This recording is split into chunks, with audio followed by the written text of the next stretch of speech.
Vamos a hacer alguna reflexión acerca del paisaje como género pictórico. Lo cierto y verdad es que el género del paisaje no ha estado siempre presente en la pintura. No hace tanto tiempo, tantos siglos, se cree que más o menos a finales del 17, principios del 18, es cuando toma un protagonismo importante el paisaje como tema pictórico. Anteriormente a estas épocas el paisaje era un telón de fondo, era donde sucedían las cosas, era donde sucedían los relatos, o bien mitológicos, o religiosos, o históricos también, ¿no? Pero el paisaje era secundario.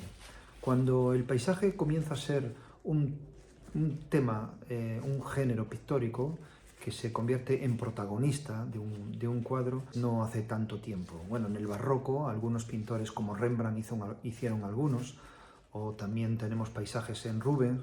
Aquí tenemos un fabuloso paisaje que yo creo que todavía no se ha podido superar, que es la vista de Toledo del Greco, ¿no? Este cuadro que representa a Toledo en una tormenta, que podemos, yo que sé, se adelantó siglos a su tiempo, pues puede ser un paisaje casi expresionista, pero también un paisaje romántico. Está idealizado y tiene todas las connotaciones de todos los sismos y de todas las formas de pensar y razonar que ha tenido la humanidad desde que se hizo hasta ahora, es decir, que se adelantó el Greco. Pero bueno, quitando algunos casos como como este que os digo, como el Greco y algunas pinturas, también tiene unos paisajes pequeños, pero también de cierta importancia Velázquez. Pero bueno, no era, digamos, como el protagonista, ¿no?, de la pintura. A partir del siglo XVIII, en los Países Bajos, finales del XVII, principios del XVIII, debido al desarrollo del protestantismo, se crea lo que es la burguesía, ¿no? Este estamento social que le capacita a las personas y a las familias de poder adquirir y comprar y decorar sus casas con un cierto nivel estético, ¿no? Y eran más propensas, o tenían un gusto más propenso, lógicamente, debido a su mentalidad y su forma de comprender el mundo, de rodearse de bodegones, de flores y de paisajes, que no de temas pues, históricos o menos religiosos o mitológicos. Por lo tanto, ahí sí que florece un comercio donde empieza a tener gran relevancia o gran prioridad el tema del paisaje como tema pictórico, ¿no? Tema que los talleres, los pintores utilizaban y se comercializaban y gustaba, ¿no?, al público, ¿no? Ahí podemos acordarnos pues, de pintores como Turner o Constable, que ya pintaban, o Corot, por ejemplo, que ya era el final del romanticismo, pero empezaban ya a tener un concepto con un tipo de pensamiento relacionado con el hombre unido a la naturaleza, el mito de la naturaleza, la comunión del hombre con la naturaleza, siempre muy apegado a los sentimientos de la grandiosidad de lo creado y la finitud o lo pequeño del hombre ante este espectáculo, ¿no?, que supone lo que son los celajes en el argot pictórico, o las grandes arboledas, o los grandes llanos y praderas, ¿no? Entonces, bueno, ahí sí que empieza a cobrar una gran importancia el paisaje. Eh, Poco tiempo después comienza una escuela en una zona de Francia que se llama la Escuela de Barbizon, donde se reunieron pintores y concibieron, fijaos, en contra, o sea, estaban enfrentados o en contra del concepto romántico, de los pintores románticos, y empezaron a hacer un paisaje más naturalista, con más veracidad, que fue la Escuela de Barbizon. Era un paisaje idealizado, pero con la idea de la representación de la naturaleza tal como es, tal como se concibe, y con un prisma, vamos a decir, más elaborado, ¿no?, más apegado a la tierra y más conectado con los hombres que trabajan y que viven la tierra. Entonces, no solamente era la representación del paisaje, sino también del hombre que vivía y que habitaba ese paisaje, y cómo estaba relacionado y que estaba unido a él, ¿no? Pensemos en pintores, por ejemplo, como Millet, que pintaron los campesinos. Eran paisajes, pero también estaba pintado el hombre como conexión y unión a esa naturaleza. Pero no con la visión anterior del romanticismo, que era una pura idealización, donde no se pintaba o no se observaba la naturaleza de forma directa, sino que se la soñaba o se la recreaba desde el pensamiento, desde el recuerdo. La escuela de Barbizon empieza, digamos, la pintura más naturalista, por lo tanto, esto hace que los pintores salgan con sus caballetes y sus colores y empiecen ya a pintar ante el natural. A partir de ahí, ya pintores más cercanos a nosotros, como Van Gogh, o como ya pues Cézanne, o lo que fueron los impresionistas, empiezan a tener un concepto de la naturaleza más psicologista también, más singular. Querían expresar la singularidad del autor, del que lo pinta. También daban más importancia a los sucesos fenoménicos, el tema de la luz, del momento, de un momento, de una hora, ¿no? De la fugacidad de la naturaleza. Había otra forma de razonar, otra forma de pensar, ¿no? Y eso se trasladaba pues, a la música, a la literatura y por supuesto también a la pintura, ¿no? A partir de ahí podemos entender que ya comienza la era moderna, ¿no? La visión que podemos tener nosotros también ahora de lo que ahora consideramos un paisaje. Pero haciendo este pequeño resumen y muy superficial, muy por encima, pues es un tema que da para mucho, ¿no? Pues yo quiero expresaros lo que ha sido o lo que supone el paisaje concretamente para mí y de qué autores y qué pintores he bebido yo para hacer mi paisaje. Que también tengo que deciros que yo no soy un pintor paisajista, puramente paisajista, soy un pintor de figura, he tratado básicamente más la figura que el paisaje, por lo tanto no soy paisajista, pero es que tampoco creo que todavía tengo una asignatura pendiente con el paisaje, pues he desarrollado el paisaje, como ahora os voy a decir, desde un ángulo, pero creo que bastante separado a lo que yo he hecho con la figuración, ¿no? Con la figuración creo que he podido conseguir una cierta personalidad, he podido hacer una figuración o una pintura que más o menos me representa. Con el paisaje me cuesta más, a veces está más alejado y bueno, es una asignatura pendiente. Yo el paisaje hasta ahora le he trabajado en pequeño formato, he hecho algunos cuadros grandes, como sabéis, he pintado algunos viñedos, he pintado algunos paisajes grandes, pero no es mi tema o mi género principal, ¿no? Lo que sí que he hecho es que he pintado muchísimos paisajes, pero de pequeño formato, lo que yo llamo notas o apuntes, ¿no? Estas notas o apuntes no son cuadros previos para hacer cuadros más importantes o más representativos míos, pues yo los considero siempre un poco separados o paralelos a mi quehacer diario en mi pintura. Estas tablitas, que he hecho cientos de tablitas, las pinto como una manera de hacer mano para luego yo ejercer mi oficio, ¿no? Para también añadir a mi paleta matices, para salir de mi manera, vamos a decir, recurrente, ¿no? Que un pintor va recurrente porque lo vas haciendo en el estudio, vas encontrando y vas incorporando gestos, colores, formas, composiciones. Y estos trabajos paralelos que yo hago cuando salgo, salidas, ¿no? de fin de semana o mis vacaciones, bueno, y a veces incluso algún día me aburro y me voy a pintar también al campo. Pero este trabajo, este quehacer paralelo al estudio, a mí siempre me ha servido no solamente como escape vivencial y como, os voy a decir, como álbum, ¿no? de recuerdos, que también os lo voy a decir ahora, o voy a entrar en ello, sino también como profesor, la naturaleza como educadora, ¿no? Como escuela. Para mí ha sido una escuela las tablitas mías y la pintura al natural. Me ha sacado de mis temas, me ha sacado de mis colores convencionales y me ha obligado a buscar en la paleta y a hacer colores nuevos e incluso a buscar tonos distintos para poder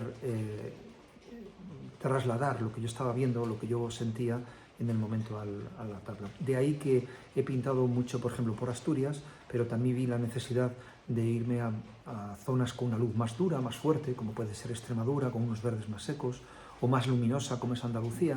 O he pintado también en el extranjero, con mis escapadas a Alemania, he hecho también muchas tablitas. Estas tablitas también han hecho que yo tenga con el paisaje una relación muy emocional. Creo que siempre está presente la psicología, ¿no? Es muy emotivo. Normalmente cuando pinto al natural son momentos muy lúdicos, muy buenos, Y no sé si es eso, o que el propio entorno te hace sentir de esa manera. La cosa es que mis paisajes son, creo que están muy conectados al corazón, muy conectados a la emoción, ¿no? Y así yo lo veo, así lo digo. Yo cada vez que veo un cuadro, ya puede tener 10, 12, 15, 20 años, veo una tablita mía, pues siempre me trae pues, bueno, pues una vivencia. Está apegada, adosada a una vivencia, ¿no? Acordaros de que todo aquello que se dibuja o que se pinta no se olvida. Es una manera también de atrapar los momentos. Así yo he utilizado las tablitas, las pinturas. Esto lo comencé hace ya muchísimos años. Yo creo que tenía 15 años, que mi amigo Fernando Martínez, un amigo que tuve mucho mayor que yo, ya fallecido, me animó a que cogiese mi caja de colores y me fuese a las huertas alrededor de Palencia, en los alrededores de Villamuriel. En las huertas, vivo en una ciudad donde estaba rodeada de huertas pegadas al río Carrión. Entonces yo en aquellos años iba por allí y pintaba no solamente las huertas y los paisajes, sino los establos, las vaquerías, los corrales de gallinas, con los gallineros. Así empecé, haciendo mis escapadas a las huertas y al campo para pintar estos temas. Pero que luego después he podido mantener pues, con mis lecturas de las biografías de Sorolla, de Joaquín Sorolla y de Ignacio Pinazo, que fue el profesor de Sorolla en este caso. También le animó Ignacio Pinazo a Sorolla que él hiciese este proceso de educación con la naturaleza. En un principio uno puede parecer que Sorolla pintaba sus cuadros como apuntes preparatorios para sus grandes cuadros, pero no es así. Él hacía también lo mismo que en este caso Agulló, de lo aprendí, ¿no? Era una manera de hacer mano, ¿no? de estar en la vida, y él decía para no enfriarse, ¿no? Pintaba para no enfriarse. Estaba pintando a lo mejor un tema, un gran tema importante, pues yo qué sé, pues una composición, un retrato, pero esas tablitas que hacían 10, 20, 30 minutos le hacía a él estar conectado con la vida. Él tiene cientos de tablitas y eso fue inspirador para mí. No solamente él, Joaquín Mir tiene muchas, pero luego otros pintores que yo también valoro mucho como grandes paisajistas, que es un tema, por cierto, el paisaje, muy complicado, muy difícil. No hay tanta buena pintura paisajística, ¿eh? Creo que es uno de los géneros más exigentes para un pintor. Yo grandes paisajistas, os voy a nombrar así algunos de los que yo considero que son señeros, ¿no? en el tema. Para mí, por ejemplo, un pintor con una calidad de lo que yo lo pondría como el primero, como profesor para pintar un gran paisaje que hay que tener, creo, si eres un pintor tanto joven como ya experimentado, es Cézanne. Cézanne ante la naturaleza es un maestro, es una lección, ¿no? Esa forma de entender la volumétrica, buscando los contornos y casi sus cuadros que les concibió como esculturas, estaban como tallados, ¿no? Estaba todo conectado, pero nunca, aunque él hizo una gran pintura dentro o separado de lo que es el natural, él nunca pudo dejar de estar ante el natural para poder reflejar y hacer esa gran pintura. Es cierto que su pintura estaba separada del natural porque es un cuadro de Cézanne o un paisaje de Cézanne, que fue igual de bueno en el retrato como en el bodegón, pero un paisaje de Cézanne tiene fuerza e integridad porque es un cuadro y parece un cuadro, ¿eh? No parece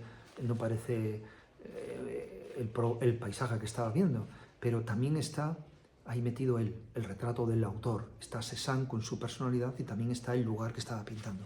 Esa simbiosis es muy complicada. Eso pues lo tiene él, pero lo tuvo también Pierre Bonnard, por ejemplo, y bueno, lo tuvieron otros muchos, ¿no? También lo tuvo, por ejemplo, un pintor español para mí, Joaquín Mir, que parece que cuando pintaba ante el natural, la naturaleza se vestía de pintura, se hacía pintura para que Mir la pintara, ¿no? Pues era tan esencialista en los colores, no sé, era como que se traducía en una pintura lo que veía, ¿no? Eres un paisajista puro, ¿no? Pero bueno, hay, por ejemplo, para mí un pintor que también le tengo muy presente y le doy muchas vueltas, hay una docena, no más, de 12 o 15 tablitas, como las que he podido pintar yo, que tiene él, que son puro lirismo, ¿no? Que es Matisse. Matisse era una pintura, cuando Matisse estaba ante la naturaleza, era escueto, esencial, pero lírico, ¿no? Era un poeta pintando. Eso es muy difícil. Pintaba lo justo, ponía lo justo y estaba todo. Casi tiene unas connotaciones también con Sorolla sin tener que ver, porque yo creo que Sorolla nunca pensó en Matisse, ni por supuesto Matisse en Sorolla.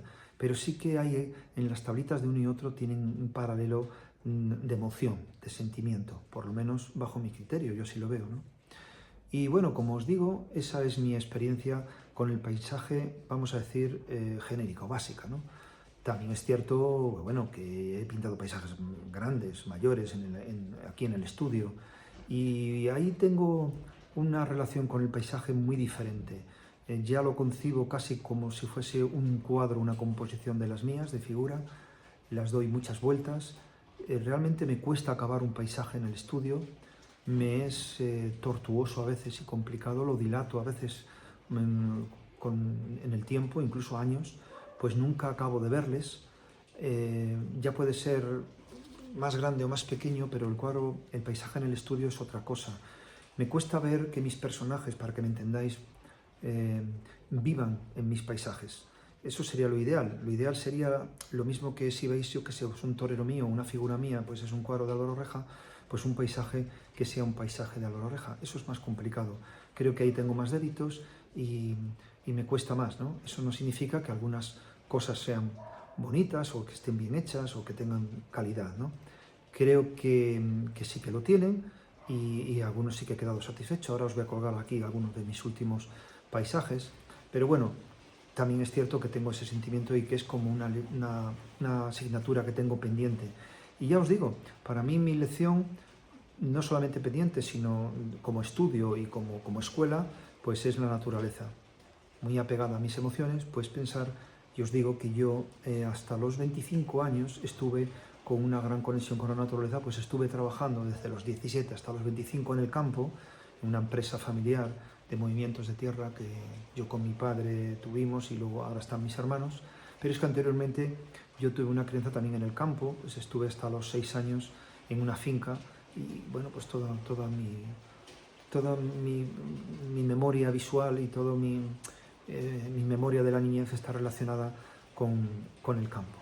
También quiero deciros que os he hablado de estos pintores, pero pintores más modernos, más actuales, más cercanos a nosotros, también creo, o por lo menos para mí, han sido muy importantes y siempre están presentes en mi trabajo, que es mi paisano Díaz Caneja. Yo creo que Díaz Caneja ha hecho un paisaje muy especial, muy poético y más que paisaje creo que es un retrato de nuestra tierra, de Castilla. Yo no pinto mucho mi tierra Castilla porque ya está Caneja y es que si ahondo en este tema terminaría pintando fácilmente a los 3 cuadros un Caneja porque es muy difícil salir de su visión, pues ha hecho un retrato tan exhaustivo y tan esencialista que a mí no me cabe, no concibo otra forma de retratar mi tierra a no ser mis tablitas naturalistas, ¿no? Que he hecho muchas, ¿no? Como os digo, pues a los alrededores. Pero bueno, como para tener una pintura, digamos, con una integridad propia y creativa, creo que Caneja nadie ha pintado como Caneja Castilla, ¿no? Y con ese espíritu también de la Castilla de la generación del 98, ¿no? Esa Castilla mítica, perdida, ajada, el pueblo, digamos, que la gente emigra y vaciada, ¿no? La Castilla vaciada, sin hombres, ¿no? Y ausente, pero a la vez delicada, madre y poética, ¿no?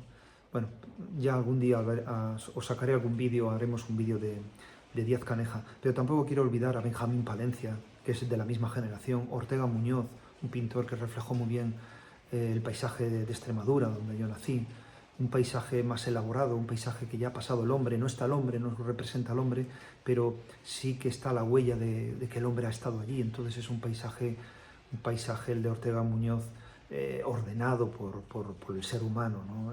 Está controlado, ¿no? Con las tierras aradas,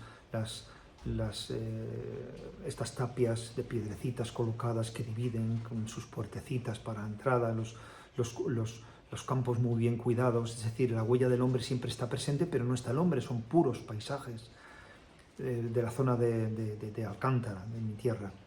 Bueno, Hay grandes paisajistas, como os digo, no son muchos los que digamos, son señeros en este tema, en este género, pero siempre les hay, siempre están conmigo y por eso... Bueno, otro paisajista que ha pintado muy poco paisaje y no se le considera un pintor de paisaje, pero ahora me ha venido a la mente cuando estoy hablando aquí con vosotros, que a mí me ha gustado siempre mucho y a veces hasta le tengo siempre por aquí puesto algún cuadro de él que ahora no le veo, es Miró. Los primeros Miró, cuando Miró trataba el paisaje, creo que es una manera única también. Es un paisaje casi bordado, el paisaje de Miró. Y por deciros otros, también me gusta mucho el paisaje de Zabaleta, no solamente porque hace paisaje, que también les hizo, sino porque hace un paisaje con el hombre, pero el hombre no es hombre, sino es campo. Está el hombre metido como parte de la propia tierra, ¿no? Eso también me parece un trabajo muy interesante. Picasso dijo de Zabaleta que parecía un artesano de la mimbre, de hacer cestos, de los que hacían y trabajaban los canastos, las mimbres. Bueno, pues eso también es muy evocador y muy interesante, sin olvidar la Escuela de Madrid, que también tuvimos buenos paisajistas como Redondela, por ejemplo, bueno, y otros más, ¿no? Y bueno, pues sin más, también no quería olvidar el hecho de que voy a deciros cómo hago yo para hacerlos. Os voy a enseñar mi kit de trabajo, ¿no? El kit de lo que yo tengo preparado para pintar estas tablitas, que de vez en cuando las iré subiendo. También de vez en cuando iré colgando algún vídeo yo pintando estas tablitas. Creo que tengo algunas y tengo una ya que hice el día 1 de este año, el día 1 de enero, y alguna de Marbella también he colgado. Bueno, pero os voy a mostrar ahora a continuación mi kit de trabajo para que veáis cómo tengo organizado pues el maletín y cómo tengo organizado las cosas para poder hacerlo de una manera fácil, rápida y la verdad que tardo poco tiempo, o sea, no dedicas mucho tiempo. Pues este tipo de trabajo tiene que ser muy rápido, te exige, el motivo te lo exige, ¿no? También es una manera de experimentar, no siempre hago el cuadro de la misma manera, a veces digo, voy a hacer una pincelada más quebrada, o voy a hacer una pincelada más larga, o voy a ser más escueto, o voy a ser más minucioso, o incluso en las composiciones. Normalmente hace ya años que hago este trabajo y me ha servido mucho. Tampoco quiero olvidarlo esto de comentarlo. Y es, no dibujo y luego pinto. O sea, mis tablitas no empiezo dibujando.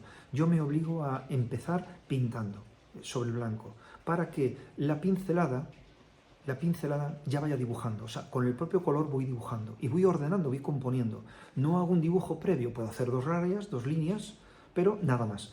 Quiero que fluya la pintura, porque es una manera también de acostumbrarnos a que la pintura y el dibujo tienen que unirse, tienen que estar unidos, fundidos, con uno. Pues voy a hacer esto y nos despedimos hasta la próxima en mi taller. Espero que os haya gustado. Adiós. Bueno, os voy a enseñar lo que son mis aperos, hablando de campo, mis aperos de trabajo. Estos son algunas tablitas que tengo aquí a la vista. Las cabras de Jacinto, un cuadro que hice también en el puerto de Santa Cruz, aquí Santa Cruz de la Sierra. Y tablitas, como veis, mira, aquí tengo más. Bodegas de Villamuriel, el norte de Asturias. Esta tablita recientemente pintada también ante Asturias, en la playa de Llanes. Otra tablita aquí de unos árboles en primavera. Y bueno, lo que os he dicho. Este es el kit que tengo de trabajo, o los aperos. Es una simple caja de colores. Le he hecho esto que se puede abrir, está sujetado con una pletinita para que no se me abra del todo. Aquí lo utilizo como soporte para poner las tablitas donde voy a pintar. Suelen ser de este formato, un poquito mayor, un poquito menor, pero siempre así. Utilizo esta tapa de metal, que es muy práctica, pues es una tapa simplemente de una caja de colores de pinturas. Pero me viene muy bien porque tiene este rebaje y hace que los colores, cuando pongo los colores, las pastas de óleos, pues no se peguen a la tapa. Bueno, algunas veces se me han pegado, pero bueno, queda, digamos, este rebaje es muy interesante tenerlo. Dentro van los colores los óleos. Normalmente antes de salir ya les he puesto, lo tengo preparado para no andar allí en el natural poniéndolo. Ya lo llevo puesto, pero si necesito algún tono más, pues lo pongo, ¿no? Luego tengo este frasquito que va con la esencia trementina y este tarro de metal que es para utilizarlo como para poner en la borras. Es metálico, lo pongo así aquí y ahí lo tengo. Luego llevo este soporte de pinceles para guardar los pinceles, que es muy práctico. Puedo llevar todos los pinceles que quiera. No suelo utilizar nada más que uno o dos, pero bueno, yo los llevo. Esto va metido en esta cartera y esta cartera dentro pues llevo los soportes donde pinto, las tablas donde pinto, y dentro, bueno, pues tengo algunas cosas como alguna cinta y algunas brochas y algún color más. Y de esta manera tan sencilla y muy práctica, pues lo utilizo. Luego tengo un taburete portátil, ligero, en donde me siento, y una vez que estoy sentado, esta tapa, esta cajita, la apoyo sobre mis rodillas, abro la tapa, coloco la tabla y así es como hago mis pinturas en el campo. Así que nada, bueno, pues nada amigos, espero que os haya gustado el vídeo y lo dicho, hasta la vista, os espero de nuevo en mi taller. Adiós a todos.